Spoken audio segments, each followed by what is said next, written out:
Hello friends, welcome to Himalaya education scope. Friends, आज हम यहाँ पे अध्ययन करेंगे हिंदी व्याकरण से संबंधित महत्वपूर्ण एमसीक्यू प्रश्नोत्तरी का। ये जो एमसीक्यू प्रश्नोत्तरी है फ्रेंड्स, ये आप अपकमिंग एग्जाम सभी के लिए इंपॉर्टेंट रहेगा। यहाँ पे जो ये क्वेश्चन है फ्रेंड्स, आज टोटल क्वेश्चन रहेंगे 50 और आउट ऑफ 50 कितने आपके राइट आंसर बनते हैं आप जो है कमेंट में बताना।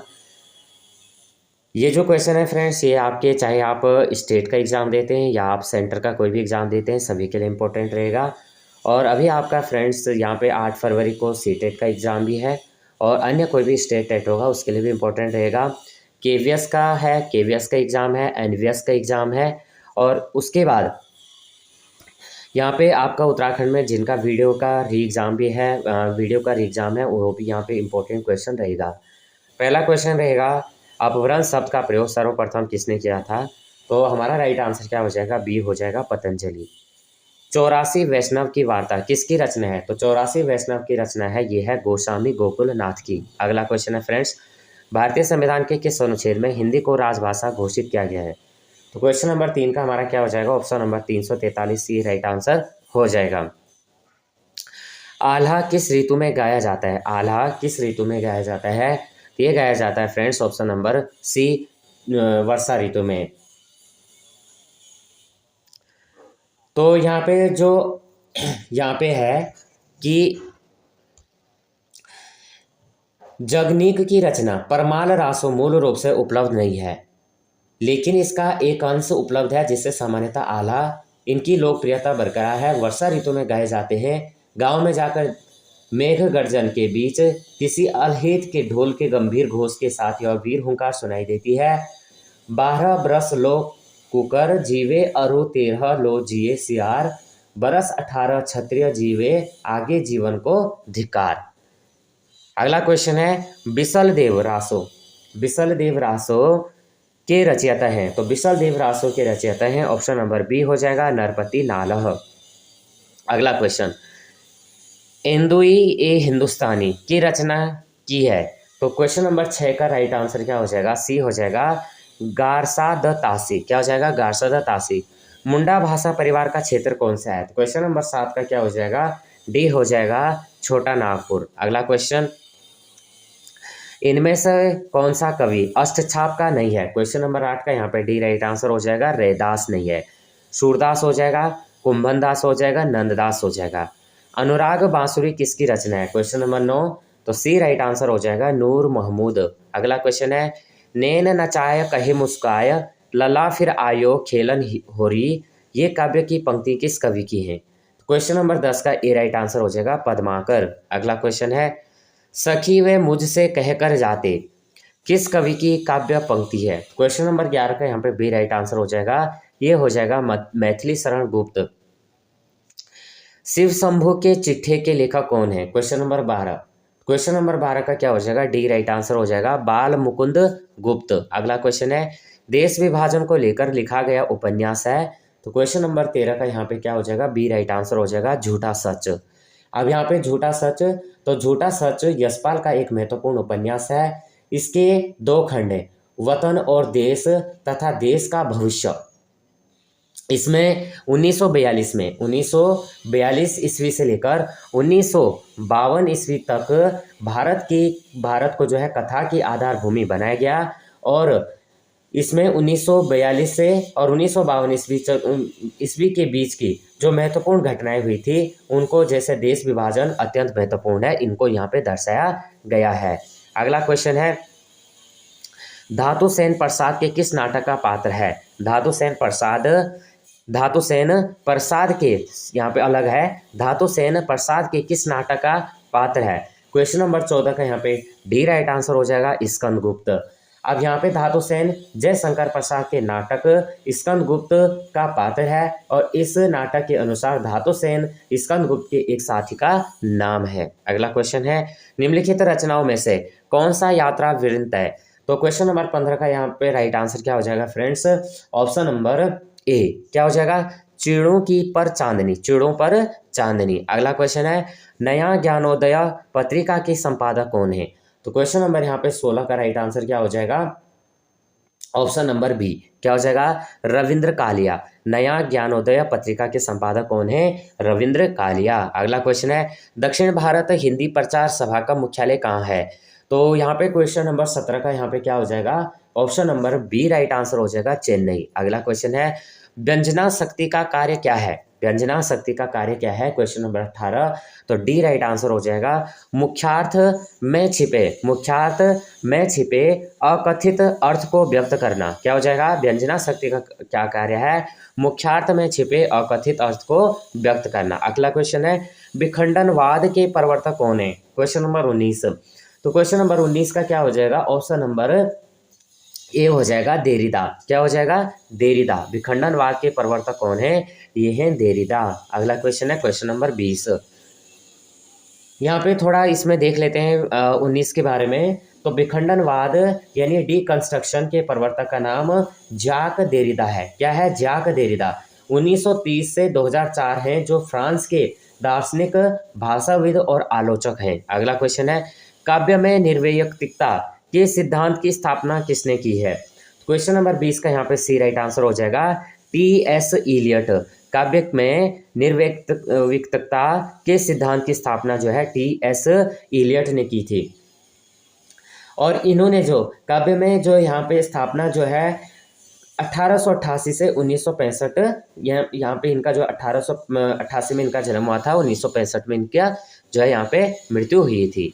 क्वेश्चन नंबर 20 है, स्थापना दी गई है, भक्तिकालीन हिंदी कविता लोकमंगल के प्रति समर्पित है। तर्क दिया गया है, लोकहित भक्ति काव्य का मुख्य उद्देश्य है। अब यहाँ पे पूछना है ए सही है या आर गलत है, इस तरह से हमें ऑप्शन दिए गए हैं। 21 का देखेंगे तो हमारा क्या हो जाएगा, ए और आर दोनों गलत है। क्या है, ए और आर दोनों गलत है। तो यहाँ पे देखिए, सॉरी यहाँ पे 21 सॉरी यहाँ पे इस क्वेश्चन को दोबारा देख लीजिए। यहाँ पे देखेंगे, भक्तिकाल हिंदी कविता लोकमंगल के प्रति समर्पित है, लोकहित भक्ति काव्य का मुख्य उद्देश्य है। तो 21 का क्या हो जाएगा, यहाँ पे हमारा right answer option number B हो जाएगा। ए और आर दोनों सही है। क्या है, ए और आर दोनों सही है। क्वेश्चन नंबर 22 है, फिर स्थापना दिया गया, वियोगी होगा पहला कवि, आह से उपजा होगा गान, उमड़कर आंखों से चुपचाप बड़ी होगी कविता अनजान। कविता की मूल प्रेरणा वेदना है। तो क्वेश्चन नंबर 22 का यहाँ पे क्या हो जाएगा, डी हो जाएगा। ए और आर दोनों क्या है, सही है। स्थापना 23, भारतेंदु युगीन हिंदी कविता राष्ट्रीय वेदना से अनुप्राणित है, सभी कवि राष्ट्रीय आंदोलन से सक्रिय थे। तो 23 में हमारा राइट आंसर हो जाएगा ऑप्शन नंबर बी, ये सही है, किंतु क्या है, आर गलत है। हिंदी के सभी नए कवि अस्तित्ववादी हैं, हिंदी की कविता में एक ही विचारधारा उपलब्ध है। यहाँ पे दिया गया, स्थापना दिया गया था, तर्क दिया गया 24 में। अब हमें राइट आंसर बताना है कि कौन सा इसका राइट आंसर है। तो 24 में हमारा राइट आंसर क्या हो जाएगा, ए हो जाएगा। ए और आर दोनों क्या है, गलत हैं। नेक्स्ट क्वेश्चन है 25 में, नारी चेतना की प्रामाणिक अभिव्यक्ति स्त्री लेखिकाएं ही कर सकती हैं, स्त्री संबंधी सर्जनात्मक लेखन और स्त्री विमर्श दोनों अलग हैं। तो 25 में हमारा राइट आंसर क्या बनता है, सी बन जाएगा। ए गलत है और आर सही है। अब यहाँ पे कालक्रम की दृष्टि से सही अनुक्रम क्या होगा, 26। तो 26 में हमारा क्या होगा, सबसे पहले राइट आंसर हो जाएगा सी, बंगदूत, हिंदी प्रदीप, ब्राह्मण और हंस।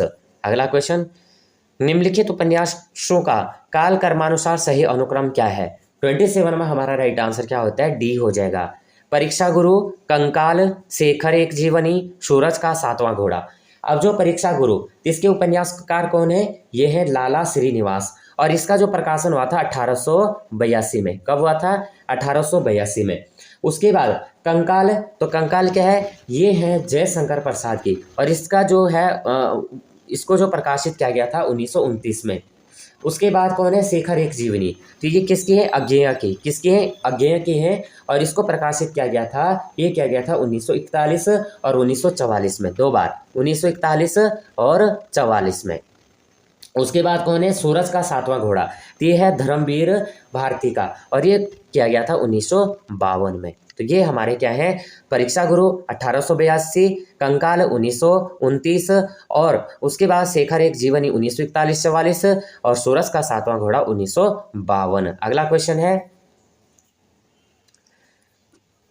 हिंदी साहित्य के इतिहास लेखकों का काल क्रमानुसार सही क्या होगा? 28 में हमें बताना है कि 28 में राइट आंसर क्या होगा। तो 28 में राइट आंसर क्या हो जाएगा? Option number D. क्या हो जाएगा? डी। गारसो दत्तासी, शिव सिंह सेंगर, मिश्र बंधु, रामचंद्र शुक्ल, ये हमारा क्या हो जाएगा? राइट आंसर हो जाएगा। कालक्रम की दृष्टि से निम्नलिखित नाटकों का सही अनुक्रम क्या होगा? तो 29 का क्या हो जाएगा? ए राइट आंसर हो जाएगा। आषाढ़ का दिन, लहरों के राजहंस, आधे अधूरे, पैर तले की जमीन। तो अब यहाँ पे देखेंगे आषाढ़ का एक दिन 1958 यानी 1958। उसके बाद क्या दिया गया है? लहरों के राजहंस 1963। उसके बाद क्या है? आधे अधूरे 1969 और लास्ट बचा है पैर तले की जमीन, तो यह है 1975। नेक्स्ट क्वेश्चन है, कालक्रम की दृष्टि से निम्नलिखित कहानियों का सही अनुक्रम क्या होगा? 30 का यहाँ पे बी राइट आंसर हो जाएगा। बुध का कांटा, पूस की रात, पत्नी और परिंदे। तो यहाँ पे बुद्ध का कांटा, यहाँ पे है बुद्धू का कांटा। बुद्धू का कांटा कहानीकार कौन है? चंद्रधर शर्मा। कौन है? चंद्रधर शर्मा। और कब? 1915 ईस्वी में। उसके बाद कौन है? पूस की रात। तो पूस की रात किसकी है? प्रेमचंद्र की। किसकी है? प्रेमचंद्र की। और ये कब है? 1930। कब है? 1930। उसके बाद कौन है? पत्नी। पत्नी किसकी कहानी? पत्नी के कहानीकार कौन है? जैनेन्द्र कुमार। और ये कब हुई थी? 1936। कब है? 1936। और उसके बाद कौन है? परिंदे। परिंदे है निर्मल वर्मा। परिंदे कहानीकार कौन है? निर्मल वर्मा। और 1960। कब? 1960 में ये प्रकाशित वर्ष किया गया था। कालक्रम की दृष्टि से फिर आत्मकथाओं का सही अनुक्रम बताना है हमें। तो 32 का यहाँ पे राइट आंसर क्या हो जाएगा? ऑप्शन नंबर बी हो जाएगा। अर्धकथा, अपनी खबर, क्या भूलूं, क्या याद करूं, आज के अतीत। तो बी का यहाँ पे क्या हो जाएगा? हमारा क्वेश्चन नंबर 31 का बी राइट आंसर हो जाएगा। अगला क्वेश्चन 32 देखेंगे। अब यहाँ पे भी इनको भी देख लेते हैं कि जो यहाँ पे जैसे यहाँ पे अर्धकथा है, इसके आत्मकथाकार कौन है? ये है बनारसी दास जैन। और ये प्रकाशित कब हुई थी? 1941 में। उसके बाद अपनी खबर, ये है पांडे बेचन शर्मा उग्र 1960 में। उसके बाद क्या भूलो क्या याद करूं, ये है बच्चन की 1969 में प्रकाशित किया गया था। आज के अतीत अखिलेश की है, 2003 में ये प्रकाशित किया गया था। 32 निम्नलिखित काव्य कृतियों का सही अनुक्रम क्या होगा? तो यहाँ पे 32 में क्या हो जाएगा? बी राइट आंसर हो जाएगा। प्रिय प्रवास, सांकेत, कामयानी और लोकायतन। तो प्रिय प्रवास क्या है? हरिऔध की है। कवि प्रिय प्रवास के जो कवि हैं ये हैं हरिऔध। और प्रकाशन वर्ष इसका है 1914। कब है? 1914। उसके बाद क्या है? साकेत। साकेत जो है मैथिली शरण गुप्त 1932। कब है? 1932। उसके बाद क्या है? कामायनी, तो ये प्रसाद की है 1937 में। क्या है? 1937 में। और लोकायतन ये पंत की है 1964 में। 1964 में। अगला क्वेश्चन है, निम्नलिखित काव्य प्रवृत्तियों का सही जो है अनुक्रम क्या है? तो 33 में हमें बताना है, सी राइट आंसर हो जाएगा। अलंकारिता, इतिवृत्तात्मकता, शोषण का विरोध और क्षणवाद। तो यहाँ पे अलंकारिता क्या है? रीतिकाल युग की है। किस काल की है? रीतिकाल युग की है। इतिवृत्तात्मकता द्विवेदी युग की है। शोषण का विरोध प्रगतिवाद का है। और क्षणवाद नई कविता है। अगला क्वेश्चन देखेंगे 34, आलोचना पत्रिका के संपादकों का सही अनुक्रम क्या होगा? तो 34 का हमारा राइट आंसर क्या हो जाएगा? ऑप्शन नंबर यहाँ पे सी हो जाएगा।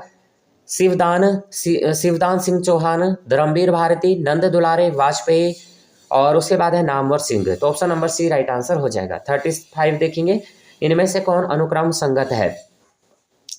तो हमारा जो 35 का यहाँ पे राइट आंसर होता है ए हो जाएगा। जयशंकर प्रसाद, स्कंद गुप्त हो जाएगा, धातु सेन हो जाएगा और प्रसादांत हो जाएगा। अगला क्वेश्चन है, कौन सा युग में संगत है? यहाँ पे बताना है कौन सा युग में यहाँ पे संगत है। 36 में हमारा डी हो जाएगा। वैराग्य संदीपनी तुलसीदास की। किसकी? वैराग्य संदीपनी तुलसीदास। अब साहित्य लहरी के कवि का नाम क्या है? सूरदास है। क्या है? सूरदास है। उसके बाद उसके बाद क्या है? लोकायतन कवि के नाम जो है सुमित्रा नंदन पंत। क्या है? सुमित्रा नंदन पंत। उसके बाद क्या है? एक कंठ विष पाई। किसके रचनाकार हैं? दुष्यंत कुमार। कौन है? दुष्यंत कुमार, दुष्यंत कुमार। और वैराग्य संदीपनी कौन हो गया? तुलसीदास हो गया। तो साहित्य लहरी के कवि सूरदास, लोकायतन के कवि सुमित्रानंदन पंत, एक कंठ विश्व पाई इसके रचनाकार हैं दुष्यंत कुमार, और वैराग्य संदीपनी के कौन है? तुलसीदास हैं। अब यहाँ पे दिए गए हैं सिद्धांत दिए गए हैं हमें 37 में। तो यहाँ पे दिया गया है उत्पत्तिवाद, अनुमतिवाद, अभिव्यक्तिवाद, भुक्तिवाद। तो यहाँ पे क्या हो जाएगा? उत्पत्तिवाद का क्या हो जाएगा? भट्टोलट। क्या हो जाएगा? भट्टोलट।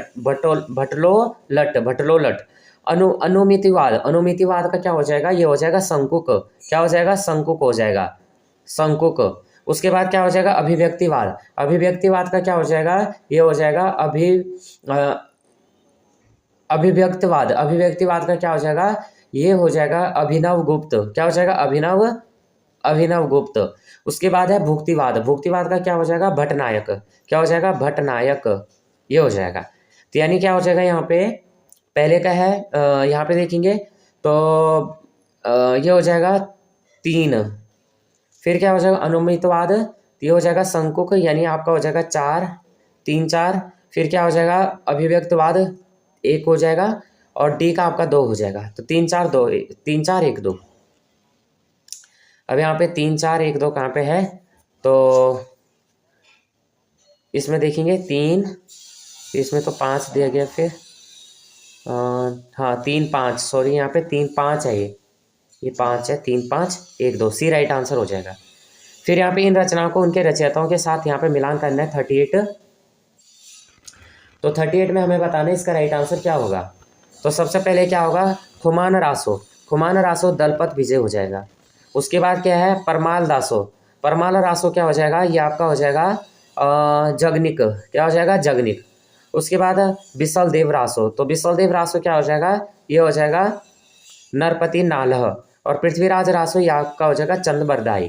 तो आप ये 1 से भी इसको डिनोट कर सकते हैं। वैसे यहाँ पे केवल ये 2 कट हो जाएंगे, फिर 1 और इसमें से आपको चूज करना है। इस तरह से अब यहाँ पे सुमेलित करना फिर 39 में दिया गया है। तो सबसे पहले क्या हो जाएगा? सुमेलित यहाँ पे कीजिए। तो राज्यश्री, तो राज्यश्री का क्या हो जाएगा यहाँ पे? राज्यश्री, तो यहाँ पे हो जाएगा जयशंकर प्रसाद। फिर क्या दिया गया? यमगाथा। और राज्यश्री जयशंकर प्रसाद द्वारा जो प्रकाशन किया गया था 1915 में। और यमगाथा, यमगाथा किसके है? दूधनाथ सिंह। कहाँ पे है दूधनाथ सिंह? ऑप्शन नंबर यमगाथ, ये हो जाएगा दूधनाथ सिंह। 1 मिनट, ये हो जाएगा दूधनाथ सिंह। उसके बाद और ये कब प्रकाशित किया गया था? 1979 ईस्वी में। राम की लड़ाई, राम की लड़ाई ये हो जाएगा लक्ष्मी नारायण लाल। और ये कब प्रकाशित किया गया था? 1990 में। राम की लड़ाई ये 1979, कब? 1979 में। उसके बाद सांच कहूँ तो, सांच कहूँ तो प्रभाकर क्षेत्रीय, प्रभाकर क्षेत्रीय। तो हमारे यहाँ पे डी राइट आंसर हो जाएगा, ऑप्शन नंबर डी। फिर यहाँ पे सुमेलित बसो मोरे नैनन में नंदलाल, ये जो है 40 में दिया गया है। तो हमें बताना है तो 40 का क्या होगा? सबसे पहले बसो मोरे नैनन में नंदलाल, ये हो जाएगा मीराबाई। फिर क्या था? प्रभु जी मोरे, यहाँ पे 5 हो जाएगा पहले वाला। फिर क्या है? प्रभु जी मोरे अवगुण चित न धारो, ये कौन हो जाएगा? तीसरे नंबर पे हो जाएगा। कौन? सूरदास। फिर है अब लो नसानी अब न नसे हो, अब लो नसानी अब न नसे हो, तो ये कौन हो जाएगा? तुलसीदास, तुलसीदास। अव्वल अल्लाह नूर पाया कुदरत के सब बंदे, तो ये कौन हो जाएगा? दूसरा हो जाएगा कबीर, दूसरा। क्या हो जाएगा? 5 3 4, सॉरी 5 3 और उसके बाद 4 2, 5 3 4 2। तो option number A right answer हो कौन सी है, और मूर्धन्य कौन सी है, कंठ कौन सा है, इनको अगर आप देखना चाहते हैं तो हिंदी की वीडियो मैंने अपलोड किया है, इजी लैंग्वेज में मैंने अपलोड किया हुआ है, वहाँ से आप देख सकते हैं।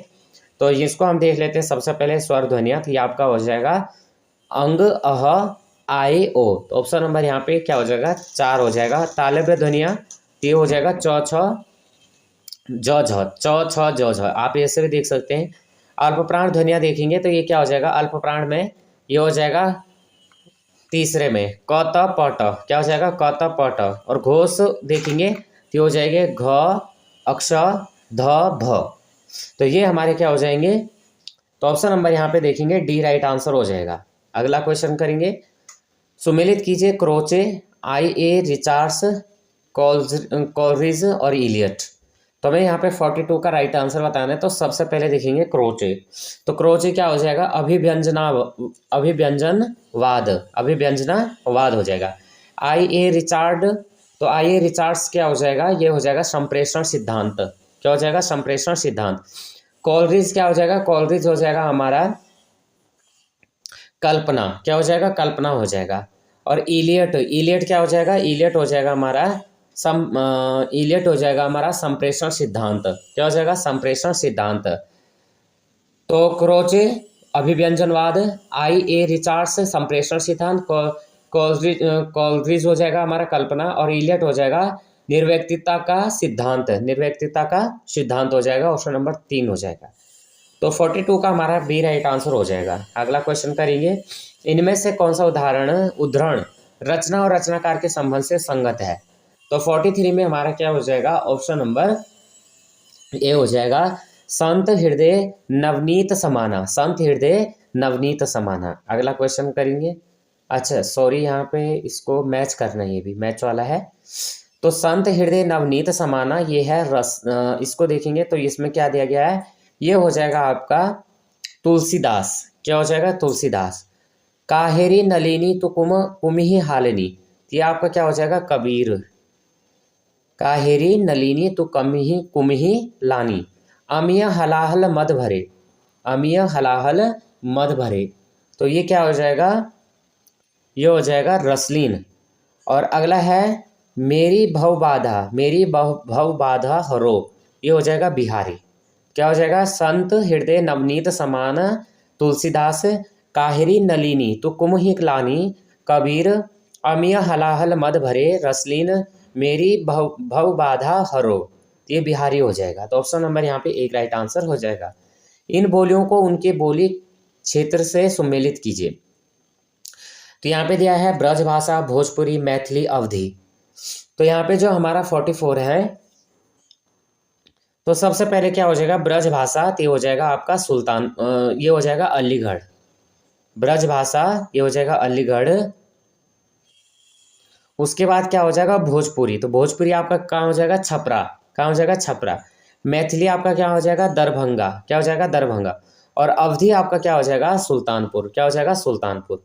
तो option number B right answer हो जाएगा। ब्रजभाषा आपका अलीगढ़, भोजपुरी छपरा, मैथिली आपका दरभंगा, अवधी आपका कहाँ हो जाएगा, ये हो जाएगा सुल्तानपुर। इन आचार्यों को उनकी कृतियों के साथ सुमेलित कीजिए। क्वेश्चन नंबर है 45। तो 45 में देखेंगे चिंतामणि, तो चिंतामणि का हो जाएगा कवि कुल कल्पतरु। और मतिराम का क्या हो जाएगा, ललित ललाम। उसके बाद है केशव, तो केशव का क्या हो जाएगा, ये हो जाएगा नखसीख वर्णन। क्या हो जाएगा, नखसीख वर्णन।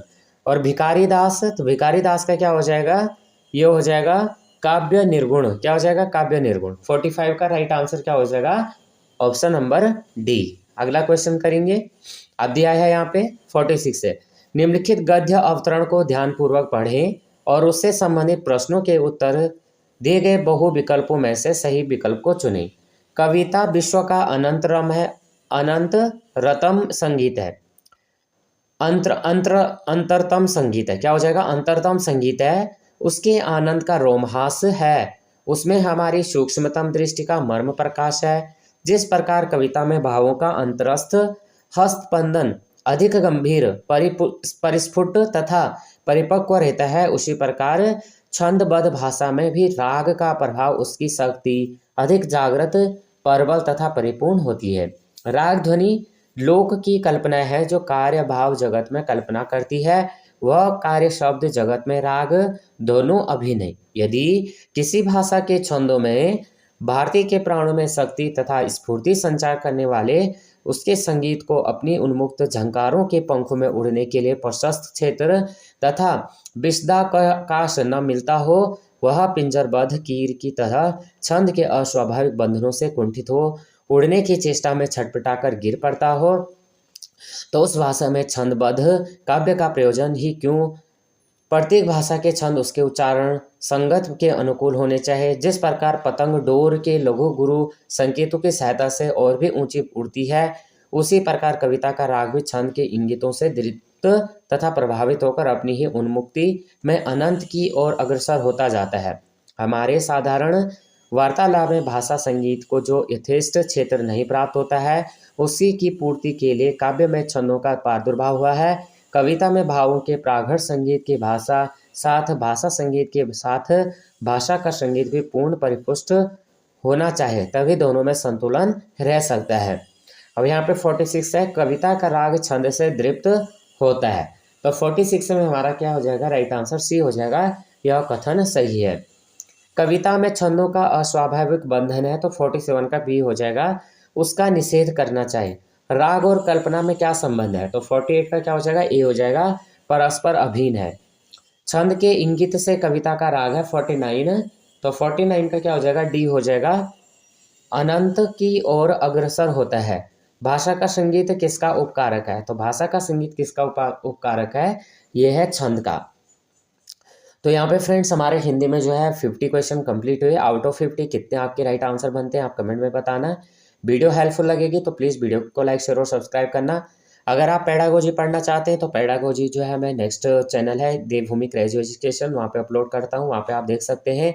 आप चाहे स्टेट टेट की तैयारी कर रहे हैं, सी टेट की तैयारी कर रहे हैं, या आप जो है टीचिंग एप्टीट्यूड जो जिसमें बीएड एग्ज़ाम हो गया, या आपका अभी केवीएस और एनवीएस का एग्ज़ाम हो गया, फिर आपका जो है यहाँ पे कोई भी एग्ज़ाम देते हैं, तो सभी के लिए इंपॉर्टेंट रहेगा। वीडियो हेल्पफुल लगेगी तो प्लीज़ वीडियो को लाइक शेयर और सब्सक्राइब करना। जय हिंद, जय भारत।